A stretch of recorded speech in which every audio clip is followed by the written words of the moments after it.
পশ্চিমবঙ্গবাসী কি ভাতাতেই খুশি হবে? দেখুন কি বলছে।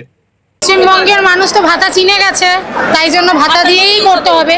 কিন্তু আমরা ভাতা চাইছি না, চাকরি চাইছি, তাও ওনাকে আনতে চাইছি। বদলানোর কথা রয়েছে, যেখানে পশ্চিমবঙ্গ মানে আমাদের মাননীয়া কারো ইনকাম ট্যাক্স দেখছে না, কারো আয় কর না দেখে সবাইকেই ভাতা দিচ্ছে। আমার মনে হয় এখানে একটু পরিবর্তন আসবে। আয় কর দেখে যার প্রয়োজন তাকেই ভাতা দেওয়া হবে, যার প্রয়োজন। আমার মনে হচ্ছে সবার জন্য হবে না, আমার মনে হচ্ছে তাই সবার জন্য হবে না। ওটা উচিত নয়। যারা ভালো চাকরি করছে তাদের স্ত্রীরা কেন দরকার নেই, তাদের দরকার নেই। যেখানে ফিল্ম স্টাররা বলছে ১,৫০০ টাকা আসলে পরে আমি একটা শাড়ি কিনে মেয়েকে দেবো, যেমন আমি অপরাজিতা আড্ডোর কথা বলছি, তার মনে হয় না যে ১,৫০০ টাকা তার কাছে কোনো মূল্য আছে। সে একটা পার্লারে গেলে তার কাছে দেন না ৫,০০০ টাকা সে পার্লারে খরচা করে আসে।